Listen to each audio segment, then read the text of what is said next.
Hello, everyone, and welcome to another series of Foundry virtual events. Thank you for tuning in today. My name is Joyce, and I'm the Field Marketing Manager here at Foundry. On today's session, I have Chris Weatherly, Associate Product Manager here at Foundry, and I've got Josh Parks, Senior Compositor at Important Looking Pirates. So before we dive straight into Josh's session, I wanted to share just a couple of updates. So we've got webinar skill ups and sessions sections in the Foundry virtual events. We've got over 35 webinars on demand and available on Livestorm. For more information on our listings, or if you want to share your feedback, we have any questions for us, you can send us an email on virtual.events@foundry.com, or for more information on the listings, it would be on foundry.com/events. We've got two upcoming webinars, Framestore Launchpad Internship, The Making of Behind the Scenes, which is a project created by students for University of Hertfordshire. They'll be sharing their project and more of a deep dive into how they did it. We will also have a Bring Your Own Comp event, a partnership with London AC and SIGGRAPH on October the 15th. For more information on how to register, just go onto our events page. For Foundry Learn, we've got plenty of Learn material, documentations, release notes, developer docs, and Nuke trainer materials. So for more information on any of the things you wanted to learn, tutorials, etc., you can have a look at our learn.foundry.com webpage. And also stay up to date with us. We've got some great content in our Insights Hub, some case studies and articles as well. For more information, updates, or what we're doing, what's happening at Foundry, you can follow us on all of our social media channels as well. Lastly, I just want to say a massive thank you to all of the studios, all the speakers who have participated so far with us in our virtual events. We've been doing this since March, and it has been such an incredible adventure and journey for all of us. So thank you so much for joining us and for sharing your experiences, your stories with us. And we're looking forward to building up this even more. So that's it for me. Thank you again for joining. I'm going to hand over to my colleague, Chris, who's going to be talking a little bit more about our latest release. Over to you, Chris. Cheers, Joyce. Yeah, so big thank you and welcome to everyone in the chat. So I just want to quickly highlight some really cool stuff with Nuke Indie. We've introduced a new version of it, so Indie 12.2 v3. So this is meant for independent individual artists wanting to get a more affordable version of Nuke to work with. And with 12.2 v3, we're introducing support for H.264 AAC audio codecs, which brings Nuke Indie in line with all the formats supported by commercial Nuke Studio. In addition to this, we're also having third-party OFX plugins now enabled in Nuke Indie, and we're also working with developers of popular commercial NDK-based plugins to enable support for those in a future release. So really trying to keep rounding out the Nuke Indie experience for those that showed interest initially, but wanted to see a bit more. So hopefully that is some really good news for you. Joyce, if you could move to the next slide for me. Or can I control that? I can control that. Perfect. And the real reason you're here is that we've got an amazing webinar for you today. We have Josh Parks, who's a senior compositor at Important Looking Pirates. This is actually a really nice webinar for me to get to host because I actually worked with Josh many years ago at NPC. So it's fantastic to have him here. And Josh, why don't you tell us a little bit about yourself? Hey everyone, first of all, thank you for coming. It's kind of great actually seeing everyone in the chat. So and everywhere in the world. So if you woke up early for this, thank you so much. Thank you again. I'm Josh Parks. I'm a senior comper at Important Looking Pirates right now. Previously, ILM, DNEG, NPC, and a few other little companies. I've worked in advertising, TV, and film. And this is basically covering what I wish some of the grading techniques and some of the math that I wish I knew when I started out. So I hope you enjoy. Yeah, just before we start, sorry, just before we start the webinar, I do want to highlight to everyone in the chat, we have a questions tab that you can jump on over to, and at any time you can ask a question there, and then at the end of Josh's talk, we'll be going through a bunch of them. So do please use the question tabs. You put the questions in the chat, you can see it scrolling past super fast, so we might not catch them. Whereas if you put them there, we'll make sure to try and get as many as we can. Okay, awesome. So I think we should really use the time as effectively as possible, Josh. And I think most people are really interested to hear what you wish you knew. So I'd recommend jumping into the talk. Perfect. Sounds good. Enjoy, guys. What I'm going to be covering with you guys today is how to get this monster sat into this plate really nicely and grade matched in. Now, the monster is being given to us by the guys that made the film Fallen Ember. So if you want to check out more of their stuff, you can search for their short film.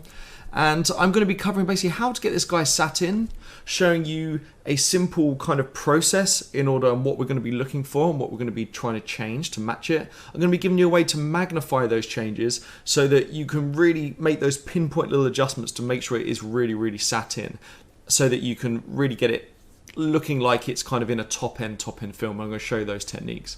I'm then going to show you a few other little tips that I wish I knew when I started out in the industry in regards to this kind of color grading CG. And then I'm then going to leave you with a final script in order for you to practice this going forwards. If you want any of these files, you can find them on my website, compositingpro.com/Nuke webinar. So I've read in our two files here. We've got the monster and we have our plate as well.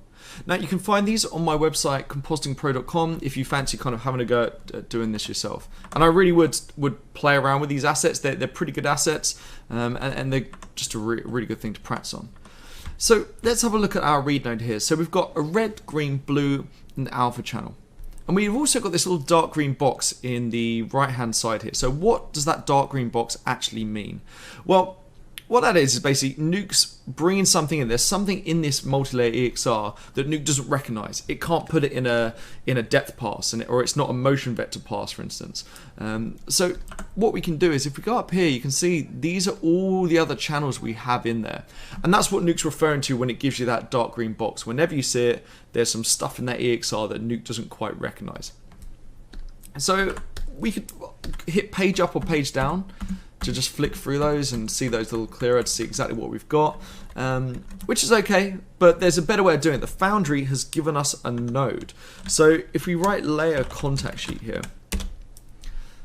like this, what we're going to get is it's now going to basically display all of the values there. So it's basically going to show us every single image shuffled out into RGB and put in this nice contact sheet.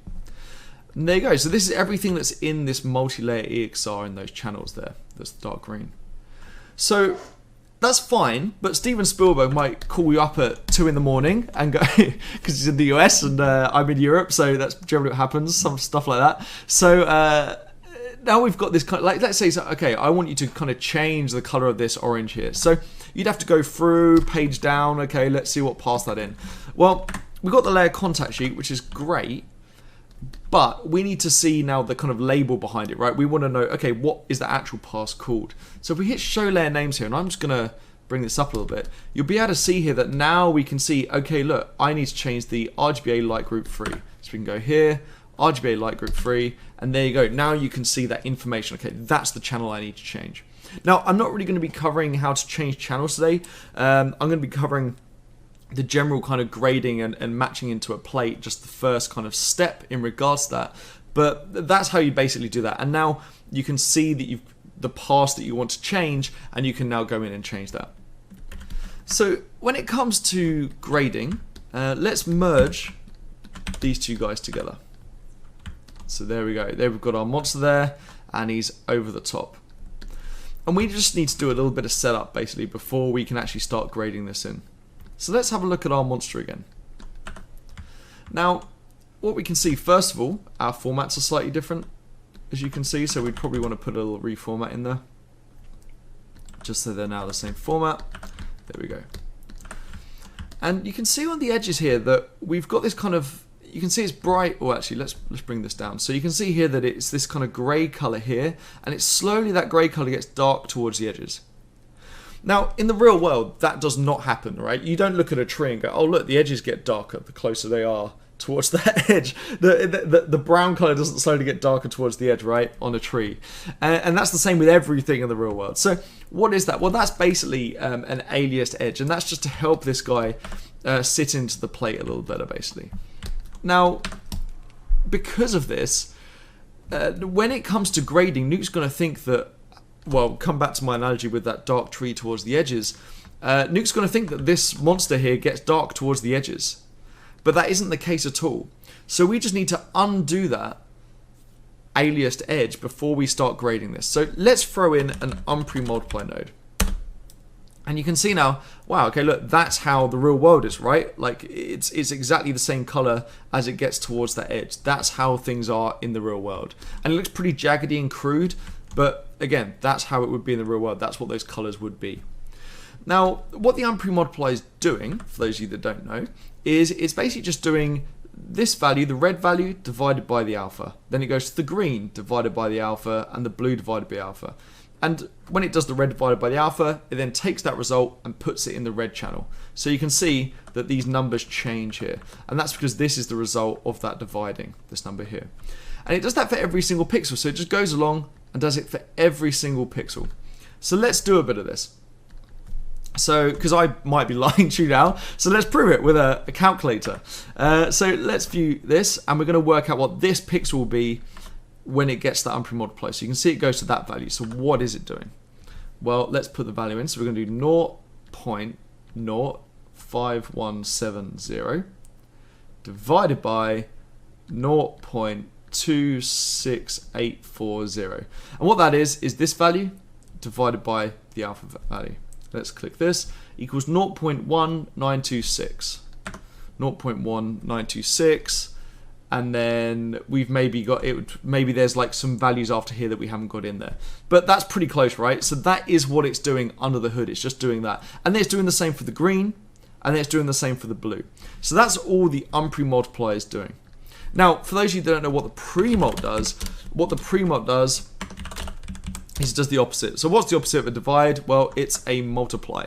So let's do the same thing. Let's pick the green value this time, and we're going to do 0.18876, and this is while viewing the unpre-multiply node, and multiply that by 0.26840.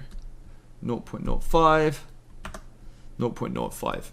So that's all those are doing under the hood. One is doing a divided by the alpha, and one is doing a multiplied by the alpha.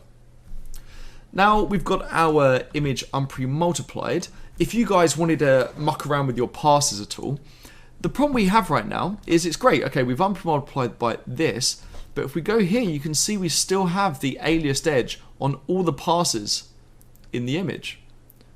So why is that? Well, at the moment what we've done is we've told Nuke to, okay, I want you to divide the RGB values by the alpha.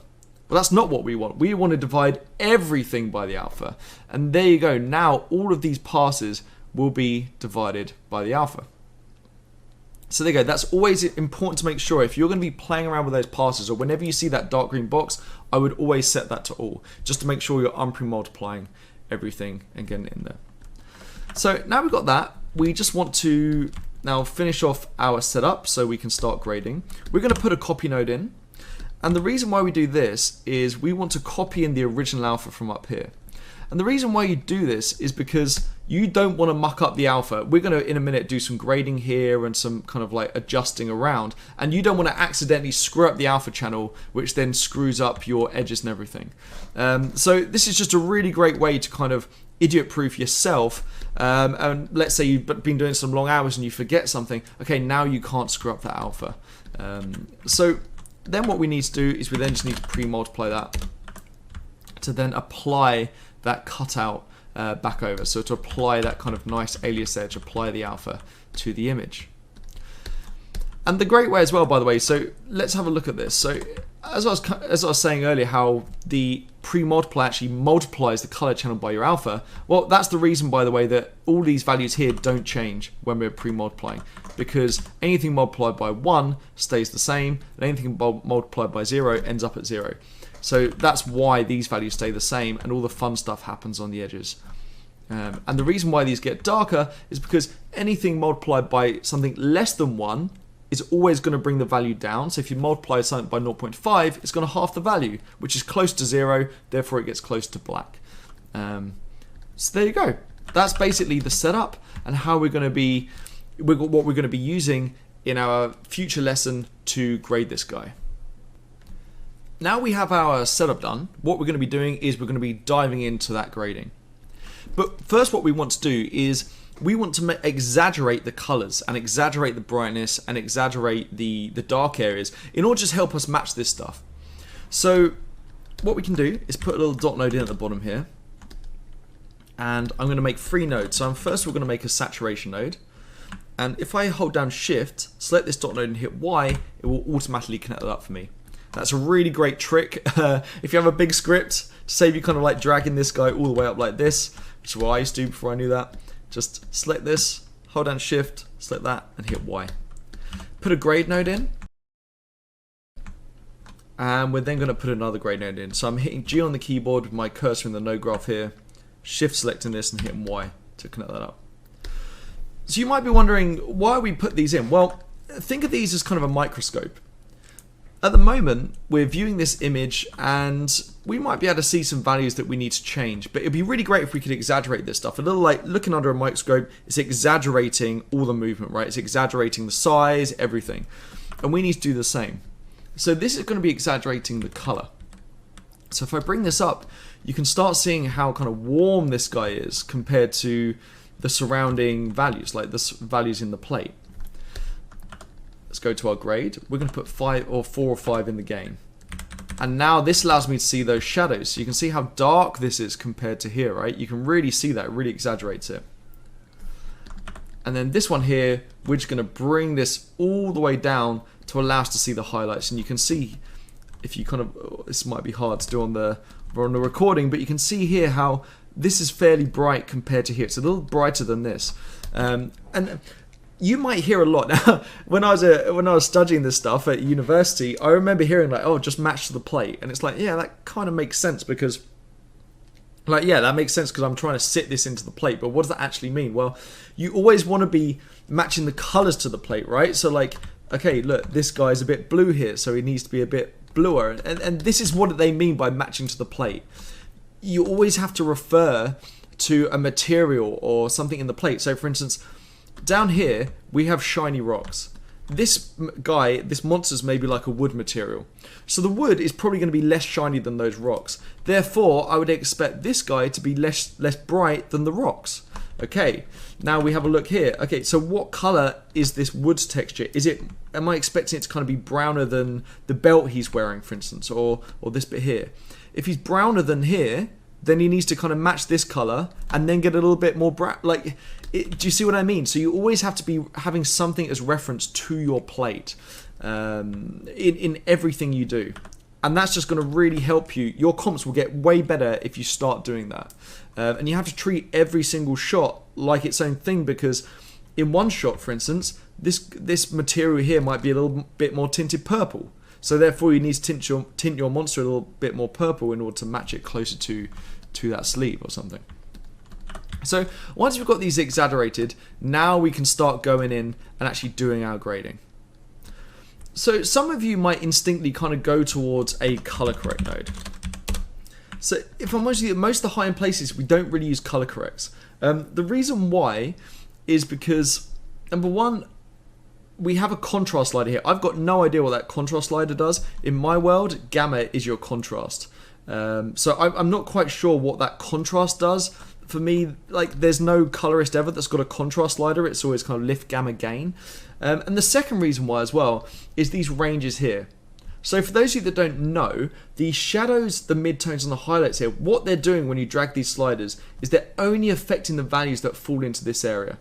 So you can see here, this is your highlights. These are all the values that are going to be just in your highlights. These are all the values in this box here, sorry, this big box, that are going to be affected by your midtones. And these are the values that are going to be affected by your shadows. And you can adjust these as you see fit to play around with that so you can really kind of finesse what you're grading. But for me, this is very similar to a Luma key. Like, I would just key the areas you want to grade. If this was the case, you'd Luma key it. And the problem as well is you can really break the relationship between values if you start kind of like whacking up the contrast of your highlights and then whacking up the saturation of your midtones. That can really screw up your relationship between all these values and give you some very weird results. If your lighting is fairly good, and even if it isn't actually that great, I would always stick to grade nodes, because it's just it's going to make way more sense, and you can really see then exactly what you're selecting to grade, rather than kind of these here under the hood. Just throw some Luma keys in if you need to adjust the midtones or the highlights. So there you go. I personally wouldn't wouldn't be using a color correct. So with that in mind, we're going to be using a grade today.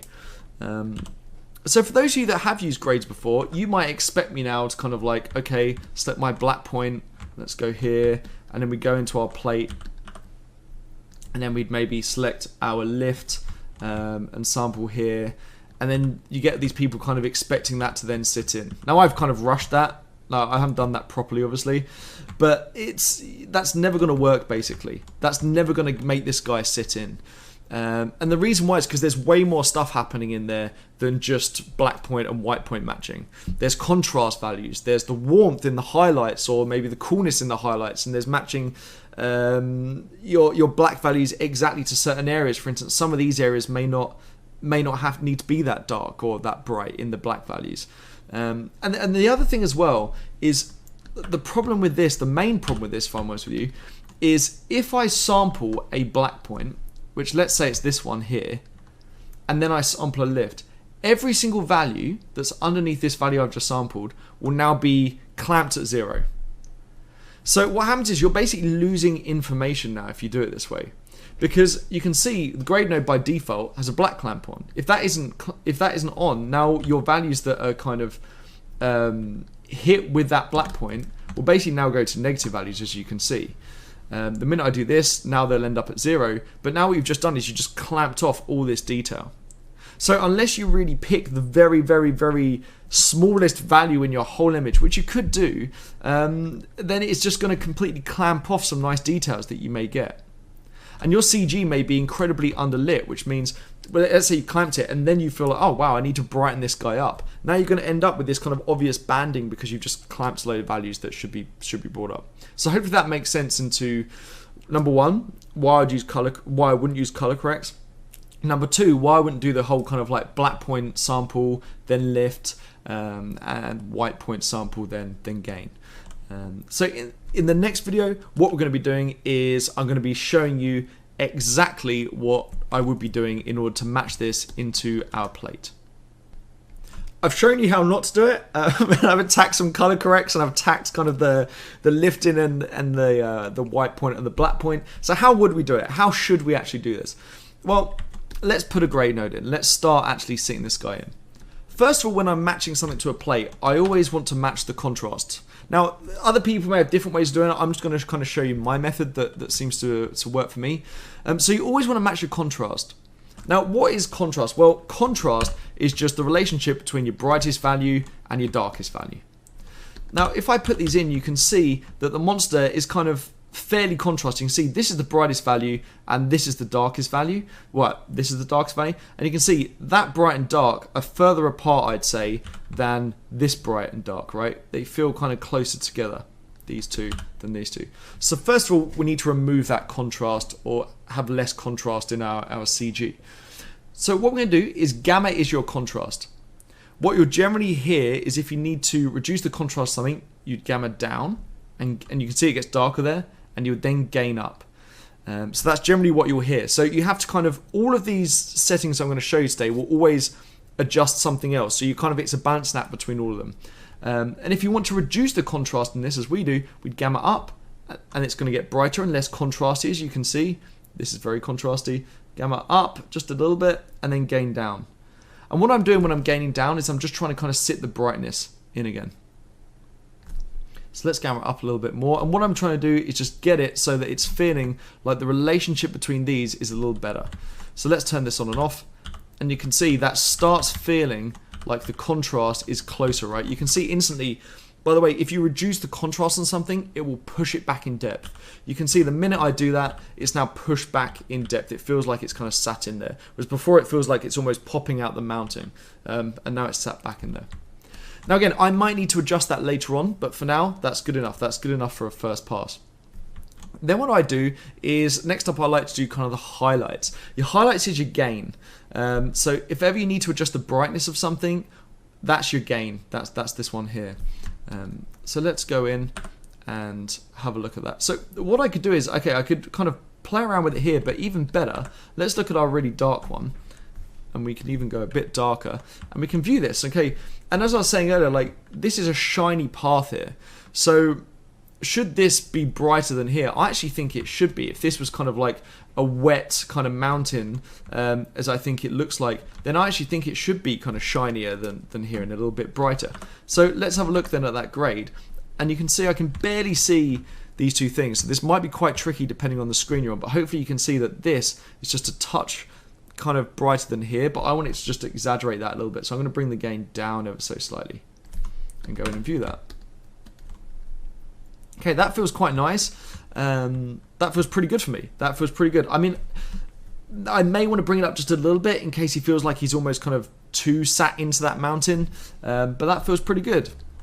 So next up, once you feel like you're in the right general ballpark of these, it's your black levels. And to do black levels, some people would go for the lift here. I quite like using the toe. Now, what the toe's actually doing under the hood is, let me draw a little graph for you here. That's basically a color graph. And this is the toe, and this is the shoulder. What the toe's going to do is it's basically, as I drag this slider up, it will then start bringing up these black values like this to put them about here. So it's only going to adjust this part of our image, which is the toe. Some companies I've been at have a node called a shoulder node, which is just to adjust these kind of highlights bits. But there you go. The lift is okay. I just personally prefer using the toe. And I picked this up when I was at ILM. I was using the lift before, and they kind of used the toe, and it was just a really nice way of doing it. It just gives you a bit more control. So what we're going to do is I'm going to control click here, and this is going to give us this pop-up. If you've never clicked that before, you're probably going to see it like this. I would turn on HSV and TMI, because TMI is the thing that we always want to be using. It allows us to add warmth to make it a bit cooler, and to add magenta or green, and then we can then adjust the overall brightness here. So these are the general slides you want to be. I've never really had a note of, hey, I want you to make the shadows a bit more red. It's always warmer, cooler, if I'm honest with you. So this gives you a slider that's like, okay, if it's warmer, okay, I just drag it that way. It's nice and simple. So let's view this saturation node. And first of all, we need to get the brightness right. So we're going to bring this up, and I'm going to get that in the general ballpark. And then we're going to put some color into it. So then we're going to start putting a bit of blue in. And you can see there that really helps. Now, the problem we got is our contrast isn't right. Can you see how well, the minute I do this, it's really crushing everything. Can you see? And this is the problem, by the way, with when you set your blacks. You can see sometimes it's going to kind of like crush everything and you lose all this detail. That's probably because this is a bit too high. So if you ever feel like that, that's probably just because you need to reduce the contrast a little bit more. And then we're going to then have to adjust our brightness down again, like this. So let's start bringing that back again. Let's turn that on, first of all. And you can see now we're having to kind of hit it less to get to that part. So we're just going to bring this in. Now, I actually don't mind this being a little bit darker than here, because maybe that tree is actually a little darker in these certain areas. So that's absolutely fine. Again, this is probably my value I need to match to. And we can bring this up a little bit. And you can see now if I turn these on and off, that's matching way closer. Now, I think maybe I've gone a little too over the board with the purple. So let's just ease off on that. Maybe I've gone a little bit too overboard on the orange there. And maybe actually, you know what, I might want to put a touch of warmth in there, because again, that mountain maybe is a little bit cooler than this monster, which is kind of wood or warm bark. So we'd maybe be able to just affect and add just a touch more warmth in there. And you can see how that really helps sit this guy in there, right? You can see he's really kind of like sitting in, and that's really helping him feel like he's in there, and he's now got those values matching. And again, you might want to just adjust that ever so slightly if you feel like it needs it, but we're in the general ballpark now. So let's view this. And then you can see, there we go, there's our monster that has been sat in to the plate. Now, for me personally, once you've done these changes of getting it roughly in there, now you can start thinking creatively. So for instance, in a shot like this, okay, I want people to be looking here, so I might go a touch brighter on his head.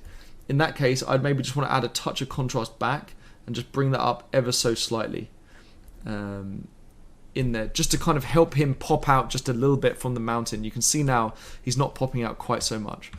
But if I turn these on and off, you can see before, this guy really stood out. Like the black level's going to feel wrong, his head's going to feel way too bright, and now, okay, now he's nicely sat in that image.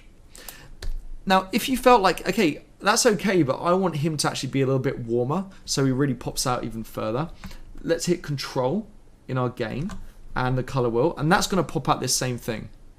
So as I was saying earlier, you want to match to the plate. So for instance, you can see this is kind of like a warm leather, it looks like a dark orangey brown leather. Same with his belt, and his hair is kind of a reddy color.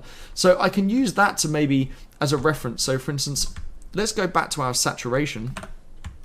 And you can see how kind of green this guy is, right, compared to here. So let's add a little bit of purple in. And then add a little bit of warmth in. And you can see he starts feeling like he's a bit closer towards this.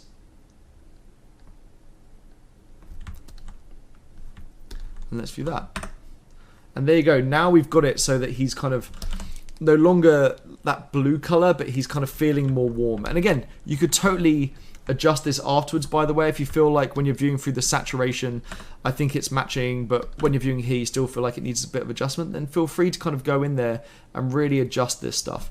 The saturation is just a great way to get you closer to what you should be doing. It's kind of, I love it because you can't, it's very hard for you to kind of muck up here.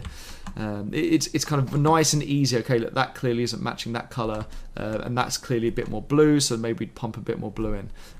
But it just makes it nice and easy because you look at this now and it's like, it looks black and white, right? So there you go. Now we've got this guy sat in to that plate. So what I'd love to finish off with is a few little details in regard to the math that's happening in the grade node.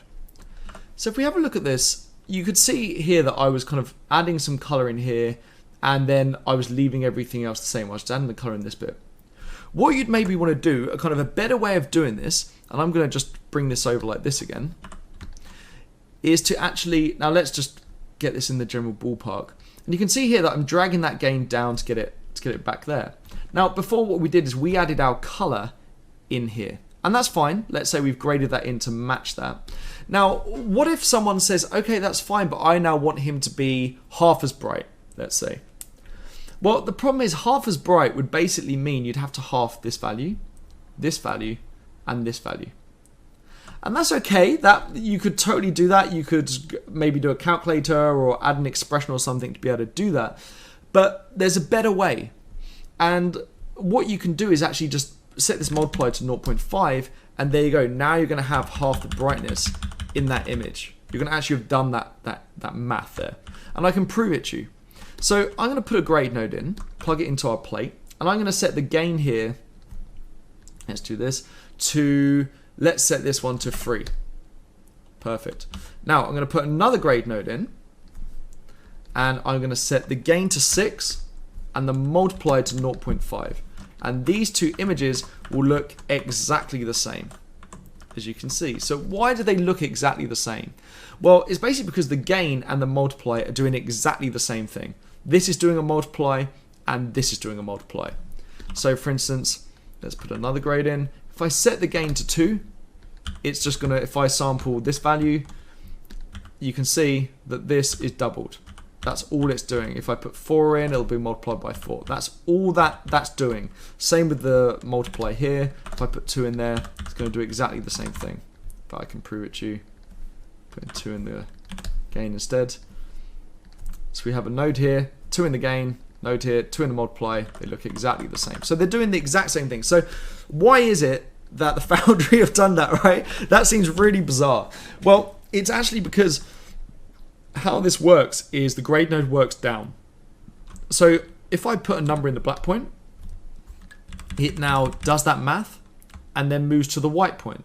Then does that math, moves to the lift, does that math, moves to the gain, does that math, moves to the multiply. So it's not kind of hitting it all with the grade node at the same time. It's actually working down in this order.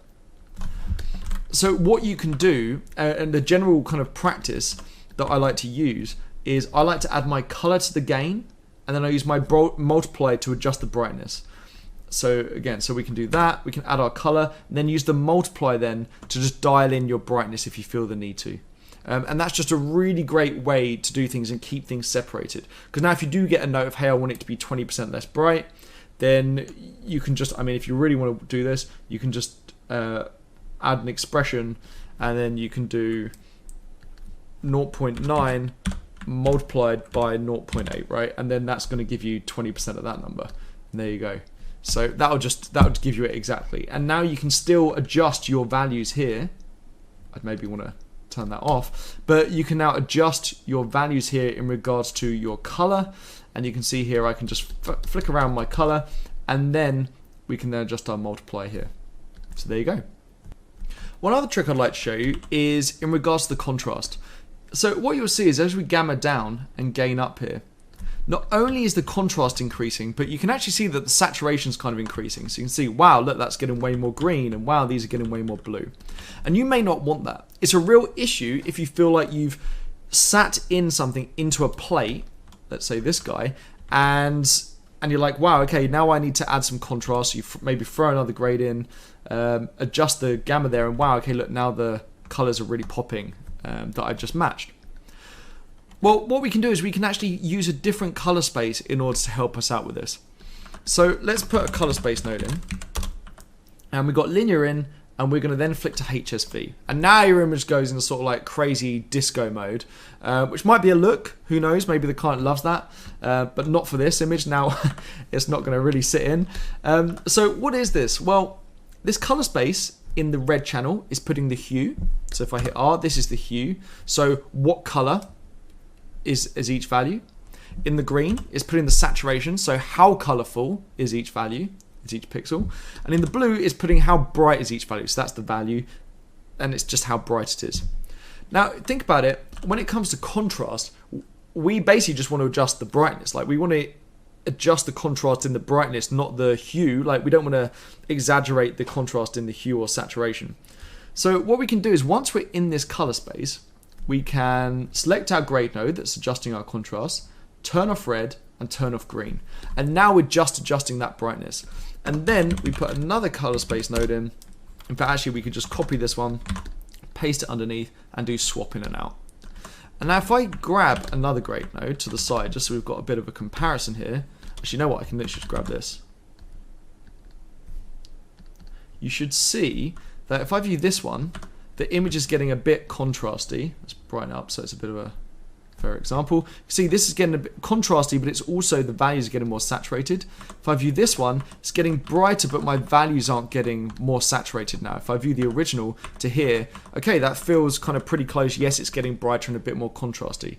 If I view this one and view here, wow, okay, it's getting brighter and it's getting more saturated and it's getting more contrasty. Like it just isn't right. Like, and this is the problem you'll have. You'll sometimes see people kind of doing this, and then they'll throw like a saturation in to ease off of the saturation that contrast is giving you.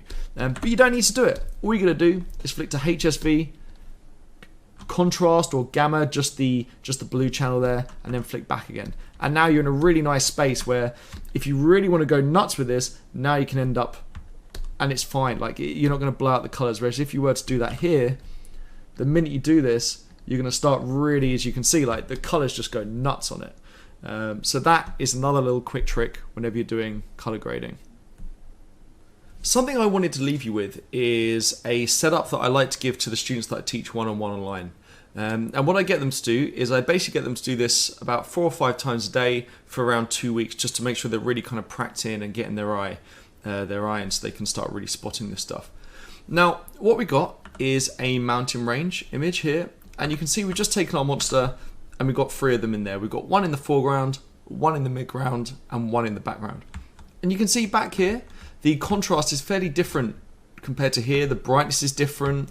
The grading in regards to the color is different of these mountains. So this is a really great way to practice, basically, because you're taking the same asset and you've got to set it into various different things to make it look like it's actually sat into these different depths.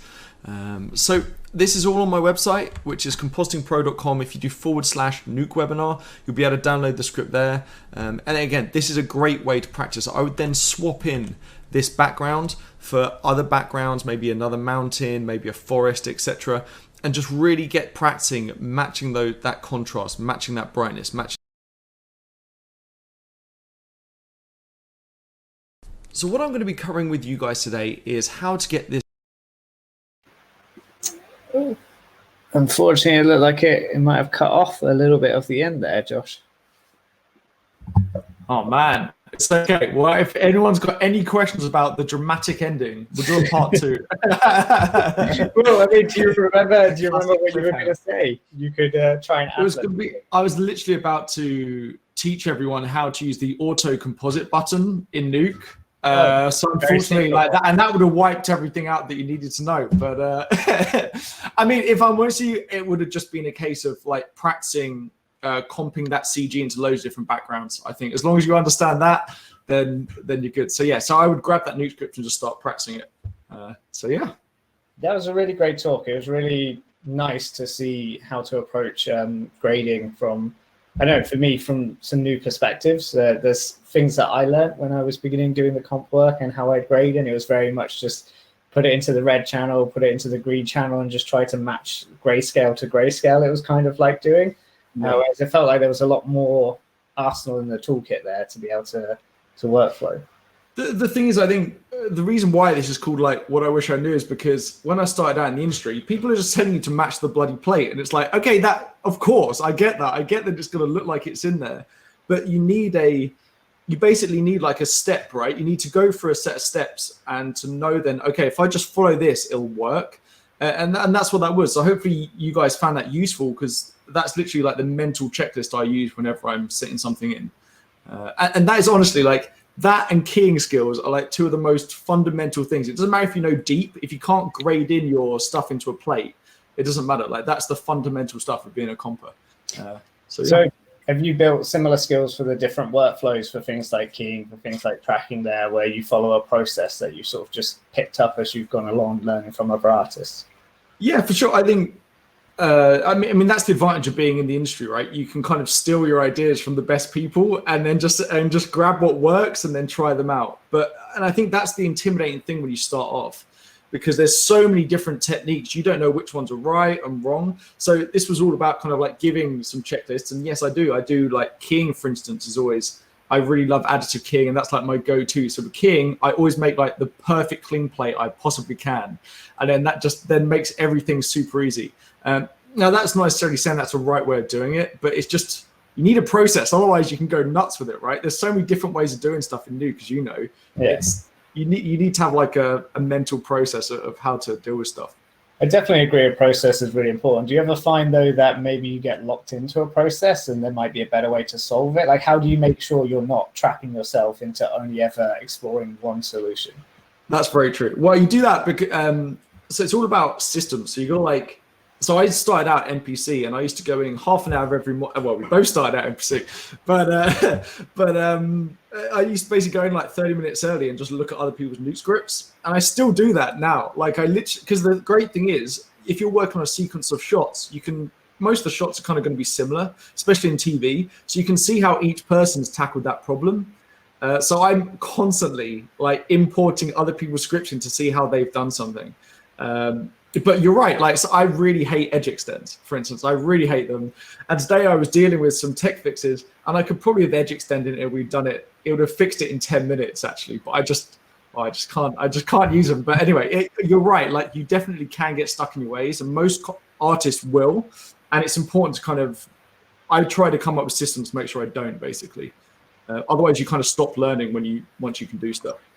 Okay, cool. We actually got through that much faster than I thought it was. So we only have 15 minutes to go through a lot of the great questions that people have asked. So we won't be able to answer all of them. We've tried to answer a number of them in chat already, but we'll get through as many as we can. So Josh, if you can be an absolute legend and answer them as quick but as quickly as possible. Let's do it. But yeah, give good answers. Don't you have to rush them. Okay, so we've got this question from Vishvi. Massive fan of your work, Josh. Thanks for doing the webinar. Just wondering, what excites you about the future of VFX? Whoa. That's a good one. Right now, it's kind of interesting because with COVID and stuff, people are coming up with all sorts of like unique ways of shooting stuff in coronavirus times. So it's quite interesting seeing all of the different ways people are doing it. I mean, things that excite me are machine learning and how that could be useful in visual effects. That's very interesting. A completely different way of doing things. I mean, you've seen like the face swaps and things people are doing, but it gets even more. You can kind of do a lot of stuff with it. So that's one. And then obviously the virtual production is another. and kind of seeing how that's being used and maybe how clients deal with not being able to change their backgrounds after they've shot it. That's going to be interesting, right? Like when they want to change something, it's like, well, you didn't shoot it on the green screen, you're locked in. So that's really, and also coming back to that, it's kind of like now compositors, I know I've got friends who are compers on films, and they're now at the start of the process. Often compositors are at the end of the process, but they're at the start grading and comping the stuff that's going to be on the monitors. So that's kind of an interesting thing. But in short, machine learning and virtual production, and then maybe a bit of games engine stuff in there as well. I want you guys to put a games engine in Nuke. That's like that's what I'd love you guys to do next. You and a number of other people, and we would love it as well. But that is a big task and one that we are not shying away from, but one that will require. It's not just as simple as emailing Unreal. When it comes to the machine learning, actually, I thought common thing I see in response to that is people curious about how it'll affect the actual jobs that a compositing artist does. How do you feel about that with machine learning? Do you think it'll impact you in a way whereby you'll do less, or there'll be less work available for you, or do you think it'll be a different kind of work? I see. This is the thing. So the interesting thing is, if you think about it, I would say, well, definitely, compositing software is way better now than it was 30 years ago, right? Now, are there any like less jobs in the industry now? I'd argue no. I mean, right now, maybe yes. I'll give you that. But let's go back a year ago. Like I would argue there's probably more compositing jobs in the industry than there were 30 years ago. But the technology's got better. So I would argue that I don't think it's just gonna be another tool. It's literally just gonna be another tool. It's like saying, hey, look, they've invented this, like they've invented a blender to chop food different. Are there going to be any less chefs now? No, there's not. It's just, they're just going to use the tool and use it in a different way. Yeah, I definitely feel like machine learning is going to be another aid and tool to artists. You might be able to do things quicker, but it will still always require an artist's touch to really get that quality. A machine will take a lot of time to ever get to that point. Exactly. And if you can get to a good point quicker, then the standard just goes up. That's what increases the standard, right? Like they just expect better work, which means you have to put the same amount of time in, but it just looks better. It's the same render problem of like, as GPUs and everything get better, things will be faster on the render farm. It's like, no, the render farm will always take overnight because you'll always push more on it. Exactly. Exactly that. Okay, we've got a really nice question from Carolis. Apologies if I mispronounced your name. What's the comp's relationship with a lighting artist, and how much comp would you want a lighter to know to make your life easier? Oh my God. Oh, well, I don't know if people know this, but when I was at NPC, Chris was actually a lighter there as well, and we were good friends, right? And that wasn't just because I wanted good stuff out of Chris; it was because we actually got on. But saying that, I mean, I think it's, as a compositor, it's incredibly important to have a good relationship with the lighter, because you need to be like bouncing ideas off them and saying, hey, look, you know what? Don't worry about this. I can do this bit in comp. And it's kind of like a give and take thing, right? And then you could go, hey, look, you know what? Can you kick out these passes and do this in lighting? Because it's going to be a pain for me to do. I mean, how about you? Like, what would you want a compositor to act like when you were lighting? I think from the lighting side, it was always important to know how much, because as a lighting artist, I have to put together slap comps and make sure that, we could preview the work I'm doing. But it was to make sure that the comps I put together were representative of the actual renders. And so that when I'm passing it on to comp, they actually have something that is reflective. Comp, as a lighting artist, will change your work. It will just always that's because they're being directed to do something different, and that's fine. So as a lighting artist, you just want to understand what passes will your compositing artist need for each shot, making sure that's all relevant, and just giving the best flexibility so that they can do their job to the best. Definitely. I think actually coming back to when I was in advertising, you're literally in the room with your lighter, and it was great because you'd just be like bouncing ideas off each other, like, hey, can you put that light there? And you'd go have a look, and then you'd kind of work out what you could do between you. So I mean, it's incredibly important to have a relationship with the guys who are lighting your shots. Just to finish up with this one and to make it a bit more succinct. So as a lighting artist, make sure you just know how to do the basic comp stuff. So how to put together your lighting passes accurately. So making sure you're using the right merge operations when combining like your diffuse, your raw, your global illumination, all that. And then, as long as you know that kind of stuff, you're fine. Please don't put chromatic aberration in your light and slaps as well. Like, and grain. Please don't do that. Okay, we have another question here from Sarah. Again, if I mispronounce your name, I'm really sorry. How important will keying become in the future since we've seen the introduction of LED walls replacing green screens? Yeah, I mean, hopefully it's all done for us, right?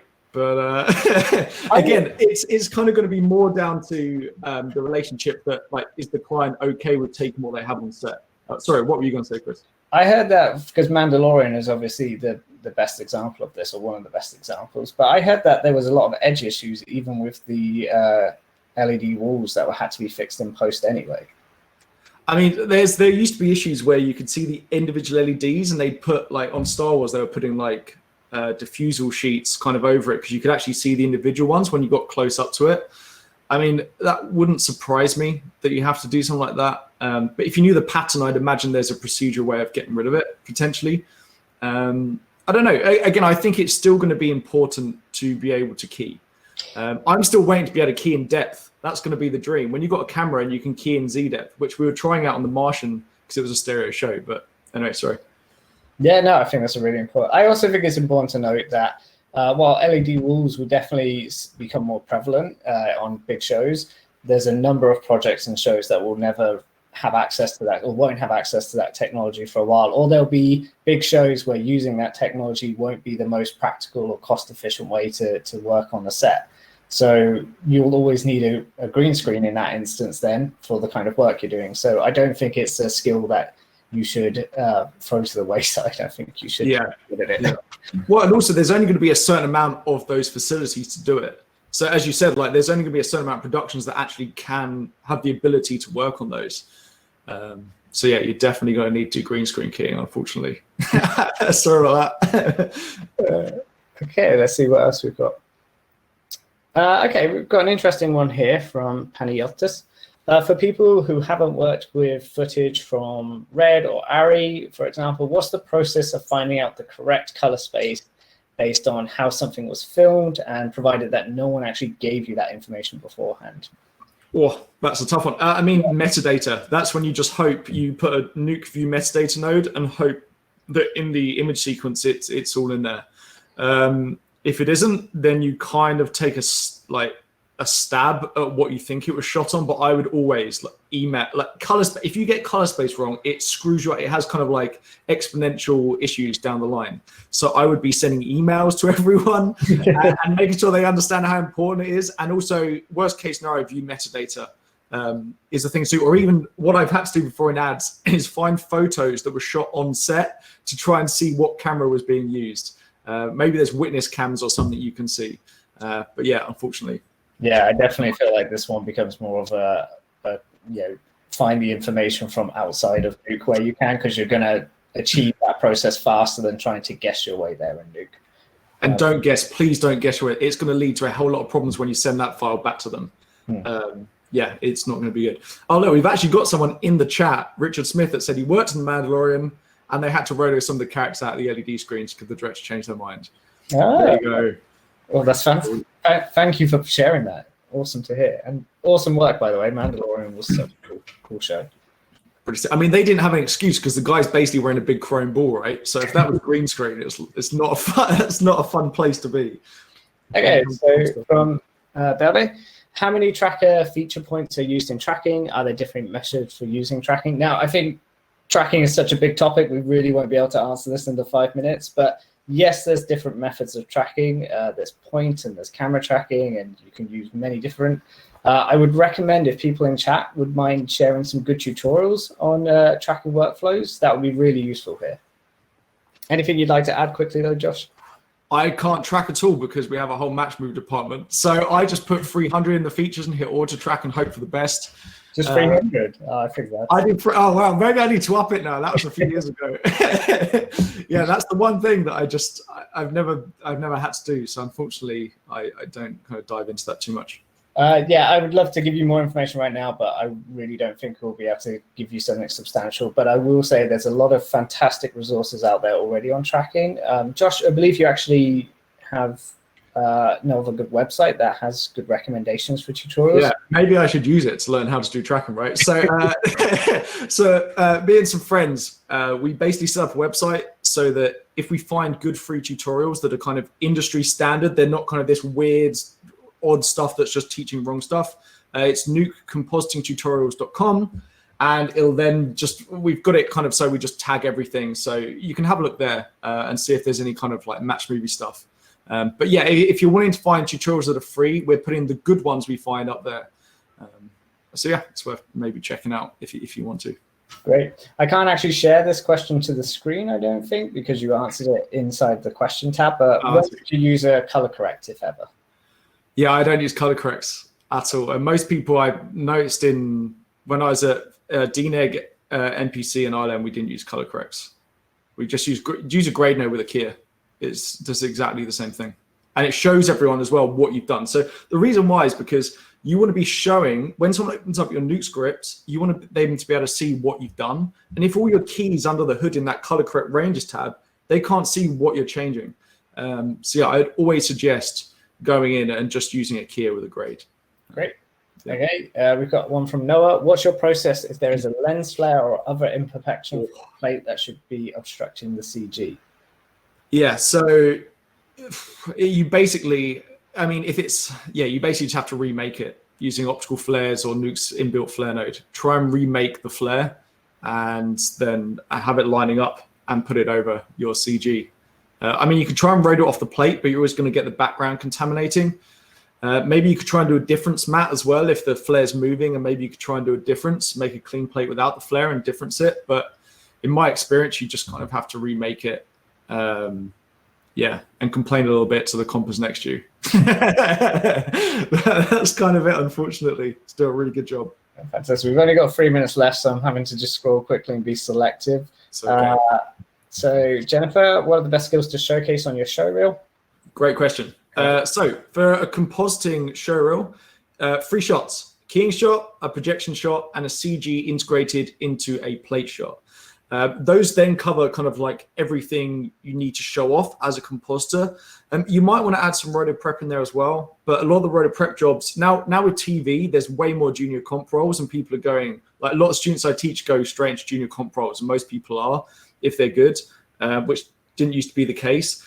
So yeah, I would say keying shot, projection shot, and CG compositing shot into a plate would be the kind of the smallest show where you could get away with, and then nothing over 1 minute 30. So yeah. What about music? Because that's always a thing I see. I like having music personally. I mean, it doesn't matter if they turn it off. At least it's got a nice like beat and editing timing thing. So yeah, whack some music in. Why not? Just don't make it like anything too controversial. Okay. If it's killing in the name of, maybe not. What's the difference between the normal color space node and the OCIO color space node? Which one would you use and for what case?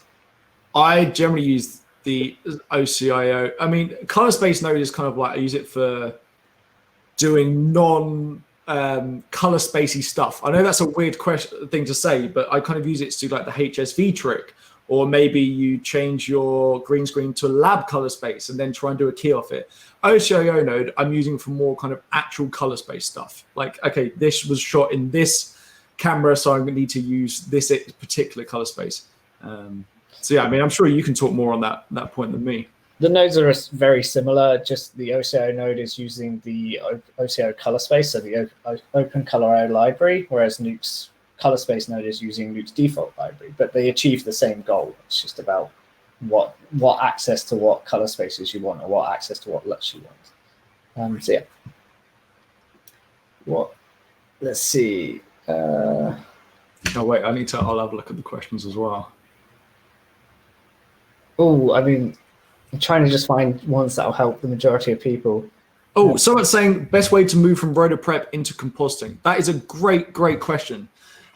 So, okay, a few things that you can do. If you're in the industry already as a roto prep artist, it's all about showing people that you're so incredibly passionate about comping and actually showing them that you're doing the work.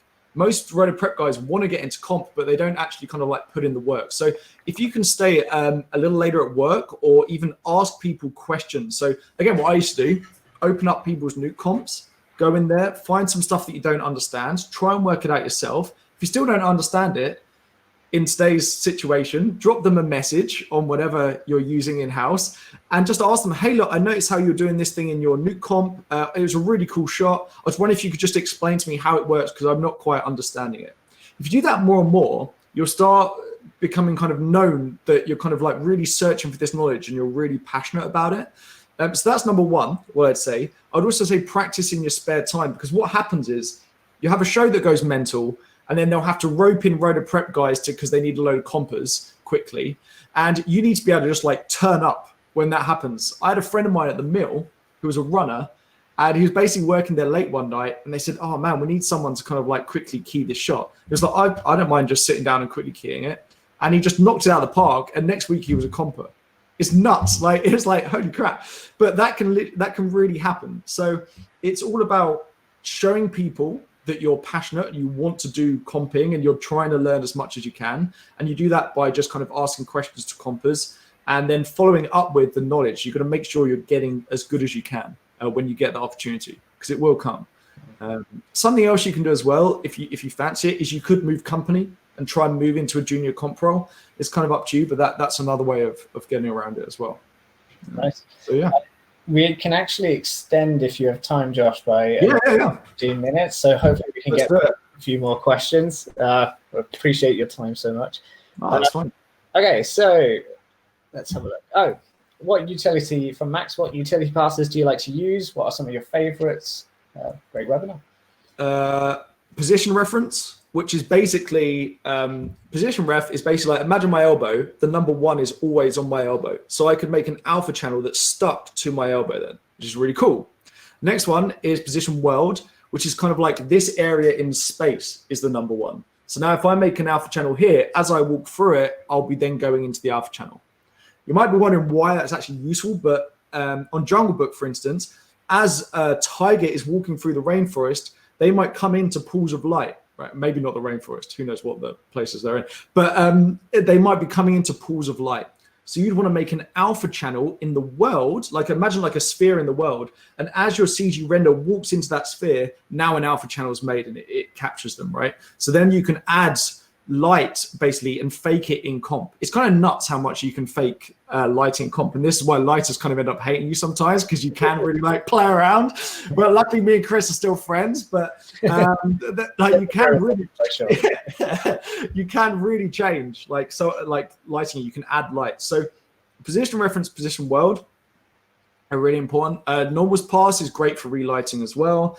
And I mean, Z depth is pretty useful as well. And ST, like a UV map, can be quite good for kind of retexturing stuff. Yeah, those are kind of the standard I generally use. Position ref and crypto mats incredibly useful as well. Like if you've got a crypto mat, normals pass and position passes, man, you can fix a lot of bad CG like by doing that. And some companies rely on that a lot. Like they rely so heavily on their comp team to really be making use of those passes. So yeah, those would be my go-to. Yeah, I think it's definitely important. If ever there's a pass that you don't understand, take the time to go and explore it and learn about it, because really you'll decide what passes are most valuable to use in your comp shots, rather than just trying to, I mean, all the ones Josh lists are actually fantastic, but you know, you may not need them for certain shows, and then you don't really want to be requesting passes that aren't needed.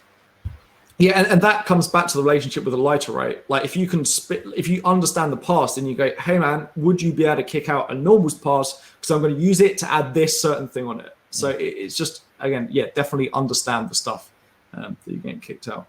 I like this one because it bounces back on a previous thing. What would you use to fix a problem that would involve an edge extend? Because you don't like the edge extend. I don't like edge extends. So the reason why I don't like edge extends is because we've got I've got this grey hoodie on, and I've got my skin color. Now, these are very different colors. If I were to cut myself out and then edge extend this gray color will then end up here, and I'll end up with a gray edge around my face. So I don't like edge extends because of that. And what happens is it gets you like 80% of the way there, and then the last 20% are horrible to fix because you're literally going around finding all these edges, trying to manually fix them, and it's just not fun. So the situation I'm in at the moment where I could have used it is there's a guy holding onto a cliff, and the cliff edge for some reason in the plate, it's got weird kind of like the blue channel is more blurred than the green channel and the red channel. So it's like giving you weird chromatic aberration. It isn't chromatic aberration. It's kind of a weird edge on stuff. So at the moment, I've been grading it. So I invert my alpha channel and then I just grade the edge basically. Now, the problem with that is obviously coming back to here, we've got dark bits of my hoodie, light bits of hoodie. So it's not a uniform gray color, which then means I have to do some Luma key and other fancy stuff. But if I just edge extended that, it would have been way easier. Now, as long as his hand, where he's holding onto the edge, doesn't come in close to where I'm using the edge extend, I don't have to worry now about the edge contamination. So yeah, I should have sucked it up and used the edge extend basically. But we will learn. We're all learning. We're all here to learn. It's about finding the right tool for the job. And like you say, if you're aware of the limitations of a tool for your uses, then you can find new solutions, or you can say this is now actually a good time to use it.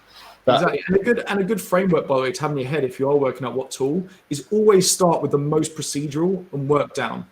Like always start with the most procedural, like the least time consuming to most time consuming. That should always be your the way you're thinking about things and using things and trying them out.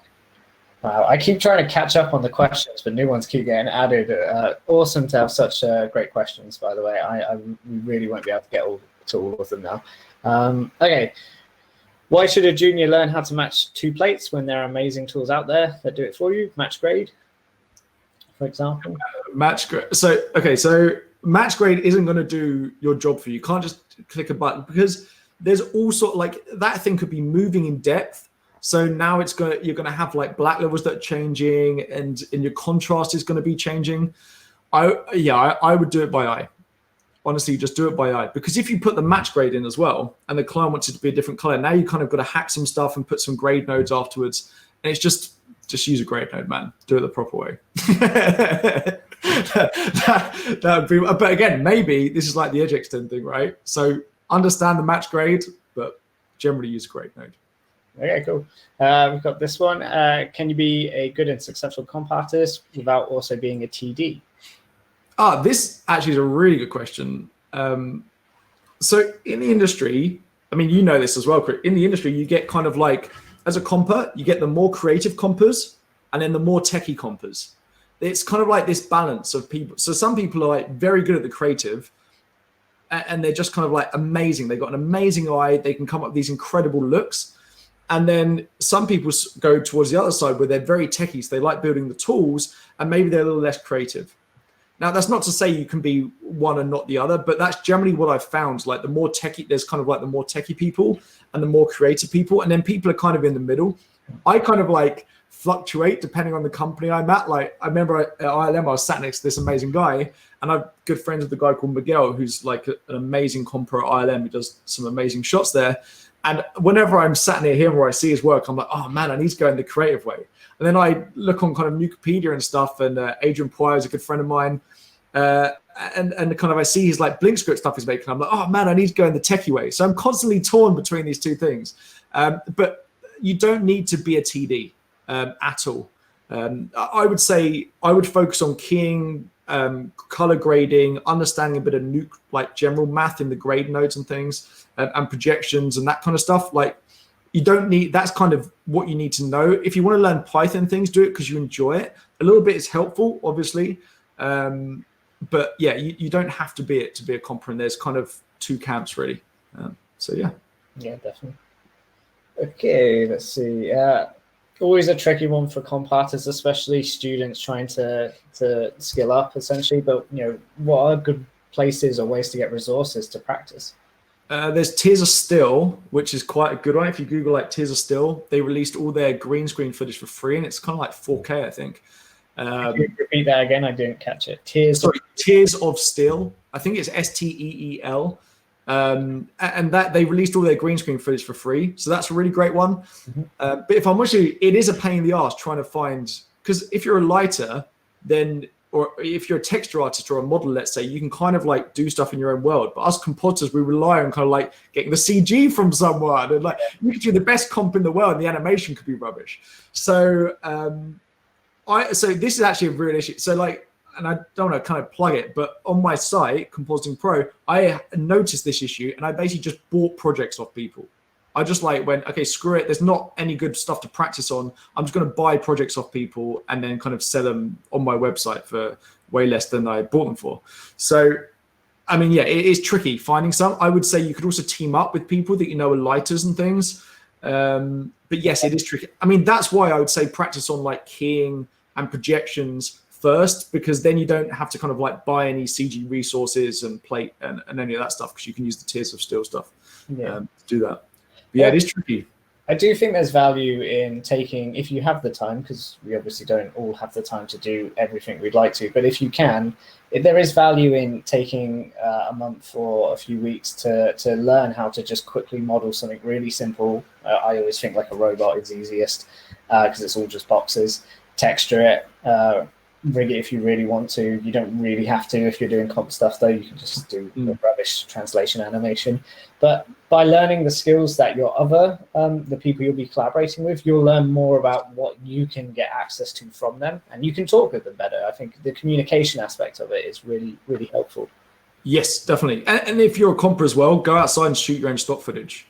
Just get a kettle, get a black sheet. There you go. There's some smoke stock footage. I mean, you should know how to understand a camera anyway. If you're that's very important. If you want to be a compositing artist, understand how light works with a camera through the lens, why you get lens artifacts, why you get chromatic aberration, why that lens flare question earlier, how objects pass between a light source and the sensor of your camera will affect your lens flares, and you need to understand that in order to accurately reproduce it. Just exposure as well. I mean, most films kind of get exposure wrong because the director wants them to kind of be able to see everything. But if you look at most explosions in films, they would just be blown out. Like, look how bright the light is behind, right? Look how blown out that light is there. I mean, in any film, if that was an explosion, you'd be able to see all the details in it. So if you understand exposure as well, it's incredibly important. Okay. I saw a question. What cryptomat is.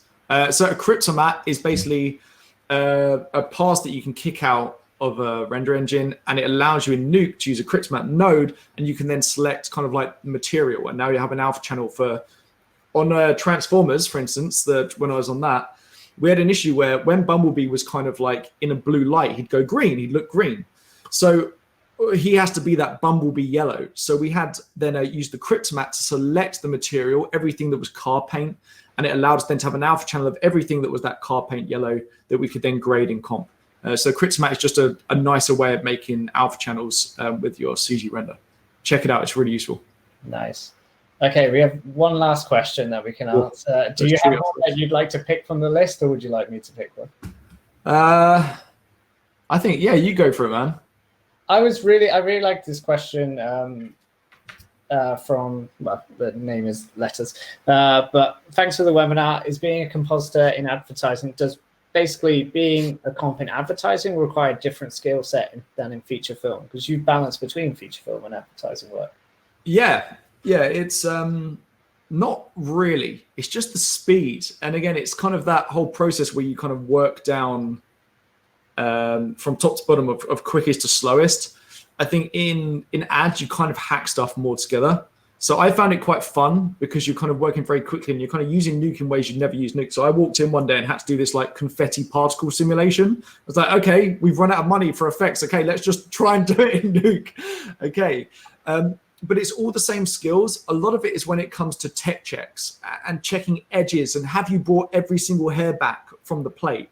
Because in ads, if you're selling a Coke commercial, if it's the Olympic commercial or something, maybe you don't care so much about that because you know everyone's going to be watching it on smaller screens.